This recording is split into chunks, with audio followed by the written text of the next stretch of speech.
Hey everybody, I made this channel to capture a time in my life that was profoundly important to me, that really influenced my thoughts and kind of everything that's happened over the last decade. And I started making this because I saw that so little of it had been recorded, and especially in a public format. You know, I have a ton of stuff that I probably will never put out into the public sphere or whatever because it's just personal. But there are people that I may not be in touch with who were there or whatever, or people who are just interested in the stuff somewhere down the line. I can't imagine that would happen. But anyway, and I want to leave something. I want to leave some kind of recording, whether it's something for people who are there, or something for my kids, or my grandkids, or my great-great-great-grandkids who never got to know me and were wondering why I did whatever it was that I did.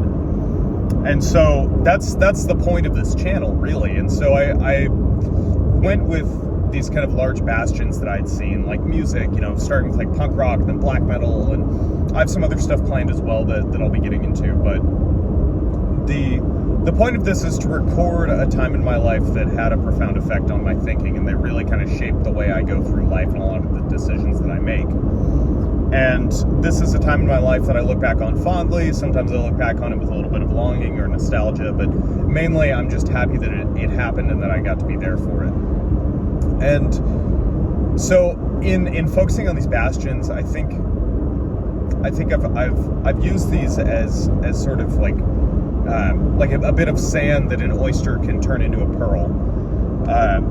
And I guess I kind of want to talk about the oyster itself, and this is a certain kind of mindset that I don't know, maybe I learned it from somewhere, maybe it was developed, I don't know. I've had it for about the last decade or so, really, at least clearly defined. And so I want to talk about that a little bit.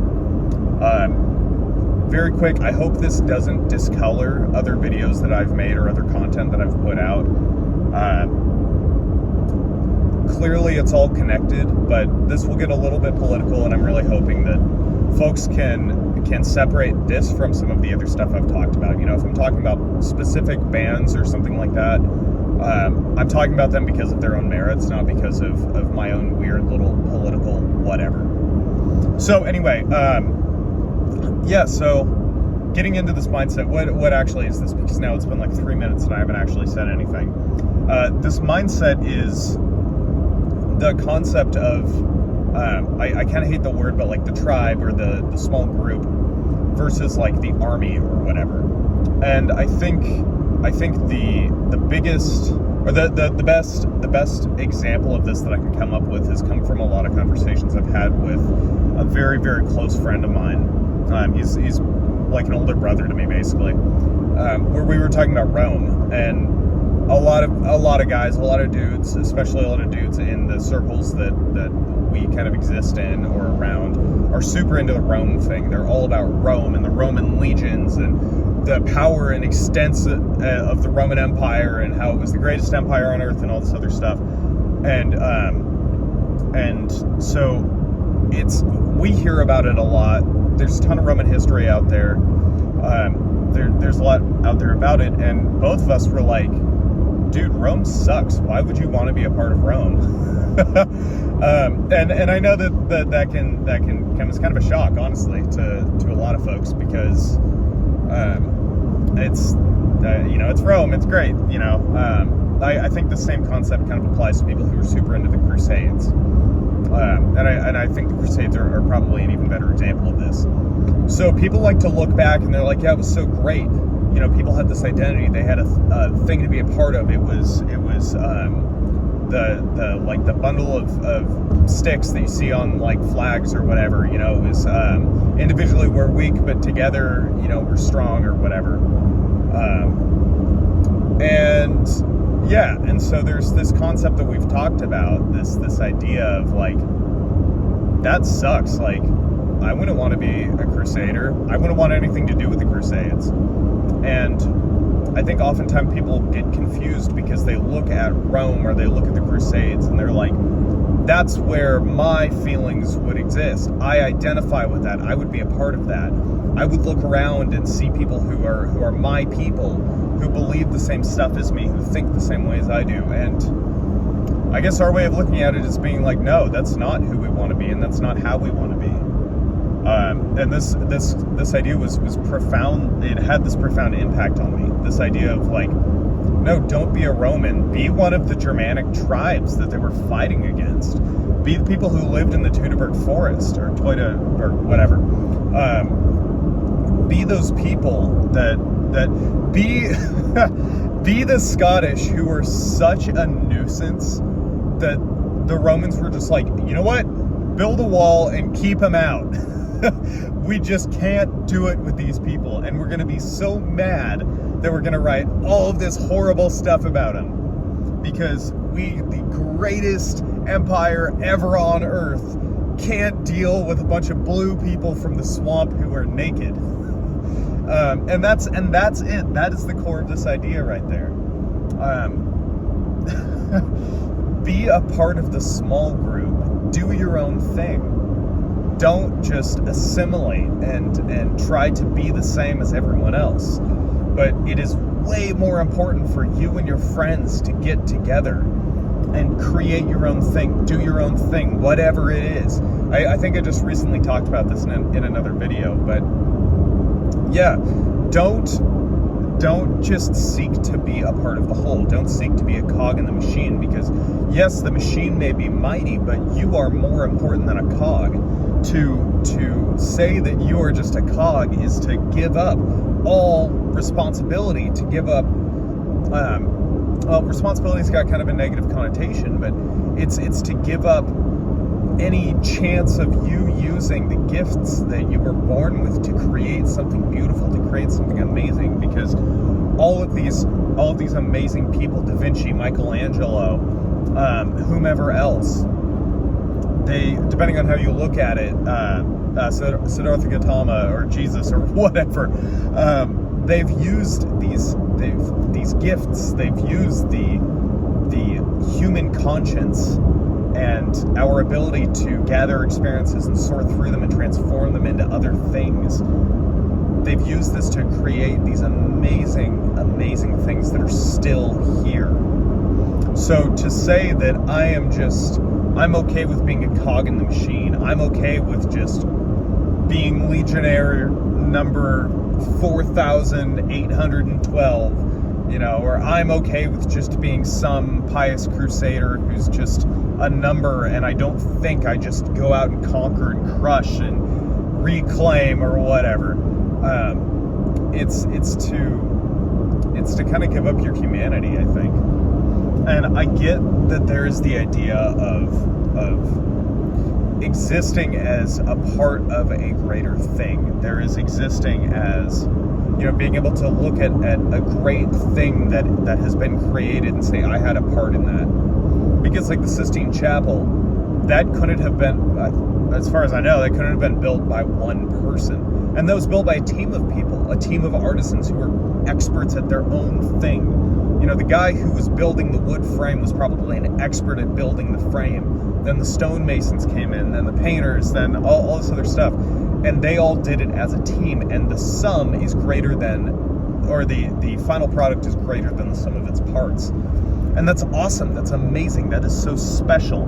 And that is what happens when you have this team of people, this small teamwork. And this is the other important part. You have a small team. You know everybody. You know everyone's name. You know something about them. You've spent time with them. It's different than, I am a Roman. I was born in the city of Rome, and the settlements in England and the settlements in Egypt and in the Levant and in Germany, that's all mine. No, it's not. You're just some guy who was born in Rome, and yes, if a cog spins over here and there's 50 cogs between it and this cog, yes, the forces that are imparted by this cog do have some effect on this cog. However, I think it is so rare, and frankly, I think we're shortchanging ourselves if we're saying that like we have an effect on everything and everything has an effect on us, I would implore individuals to say, no, don't do that. Say that anything outside of the light of the campfire is not me. It's not what I'm doing. You know, if 5 of my best friends and I are sitting around a campfire in the forest, that's something that we did. It's not to say, you know, because I'm an American, this forest has this profound impact on me, and I own this forest, and I'm a steward of this forest. No, man, I'm just a guy who lives here. I'm just a guy who happens to be in the forest right now. But what's a lot cooler than that is that my 5 friends and I are all hanging out around a campfire, that we scheduled this, that we built the friendships to get to the point where we can hang out around a campfire. And I think that's where the real magic happens, that the further away you are from something, the more play there is in the gears, and the more that comes into effect. It's like, I'm not saying you can't be proud of other things. You know, yeah, it's great when it's the Olympics and my country just like beats everybody. That's super cool. But I'm more proud of it when one of my friends makes really good music. I'm more proud of it when one of my friends draws something super cool, when we write something cool, when we're all just hanging out and just having fun and laughing. I think that is way, way, way cooler than this idea of like, look at the glorious triumphs of everyone, and I'm but a grain of sand in the sandstone that makes up this massive cathedral or whatever. So that's me. I'd say be content with doing your own thing, with doing what matters to you and your group. And it's not to say that you have to hate everybody or anything. That's not at all it. I'm just saying, rather than putting all of this effort into focusing on that which you cannot really control, maybe put that effort into that which you can control, that which you can impact in a deep and profound way.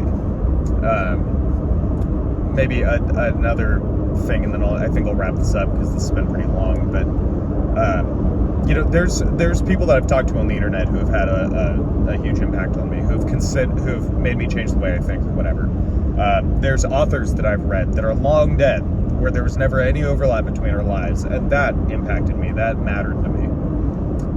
And that's cool and all, but like I said in my other video about like going out and having experiences and investing in people, I think it's more important to be profoundly impacted by that which you experience, by your close friends, as opposed to just some cool guy on the internet.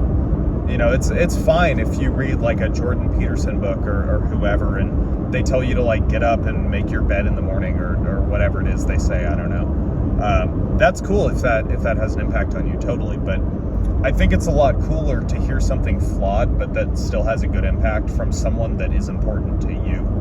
Because I mean, ultimately, it's subjective rather than objective. It's saying this thing is important to me because it is important to me, and I don't have to look into it any further. Versus, well, by this metric, or when compared to this other thing, this system just so happens to perfectly tick all of these boxes, or whatever. I think it's better to be inspired than it is to be motivated. And I do think that those are different. When I think inspiration, I think of something fanatical. If I spend all day listening to podcasts about powerlifting, I'm going to go home and I'm going to work out until I damn near tear a pectoral or whatever. Or skateboarding or running or whatever. Versus if it's just my system, which it is, but if it's my system and I'm like, yeah, I'm motivated to do, or actually, let me rephrase all of that. If I'm talking to my friends about lifting weights, if we're sending videos back and forth, I might go home and go try something new. I might, for great example, a buddy of mine was talking about Zercher deadlifts and Zercher squats. A lot of people say that you shouldn't do those because you're bending your back a ton. You're going outside of the standard range of motion of deadlifts and squats. And his point was that's good, because you're not always going to be able to do something with perfect squat form. And if you get strong like that, then you're insanely strong in weird ways. And I was like, yeah, that's awesome. So no, I do Zercher deadlifts, or at least Zercher squats. So that's this inspiration, because I'm like, yes, I want to do this and talk to my friend about it, because that's cool. versus me like reading 531 and being like, man, this is a great plan. I'm going to do that. I'm going to go and do my warm-up sets and my sets of 5, and then doing like boring but big, and I'll do all the extra sets too. And then that's it. I'm motivated, so I guess I'll do it. Versus I have this fanatical inspiration because I'm excited, because someone I respect and I know in real life who takes the time to hang out with me also does this thing, and he said it was a good idea, so now I'm going to do it. Yeah, so I have a million examples to list off, and if anyone's interested, I can totally make a video where I talk about all the cool stuff that my friends do. But this has been long enough anyway, and I do want to kind of wrap this up. So, in conclusion, I think it's better to focus on your group than it is to look at the large scale. I think it's better to try to say something that my very, very close friend, and you know who you are if you're watching this, try to kind of say something in his voice. It's better to be a pirate, it's better to be a part of the raiding party, the war band, than it is to be a part of the army, than it is to be a part of the Legion, than it is to be a crusader. It's better to be the crazy shaman decorated in tree bark and animal bones with a flint spear than it is to have the same sword as everybody else. So anyway, I hope you got something out of this. I hope you enjoyed it. I hope you appreciated it. And who knows, maybe down the line I will do something so cool in my life, or I will lead a life that was so cool that this may actually answer some questions about why I did some cool stuff. This sounds really foreshadowy, and I don't mean it like that. It's just more like, you know, hey, why did my great-grandpa, I don't know, do some really cool thing, start a sports team, or I don't know, whatever. So, anyway, yeah, thanks for watching.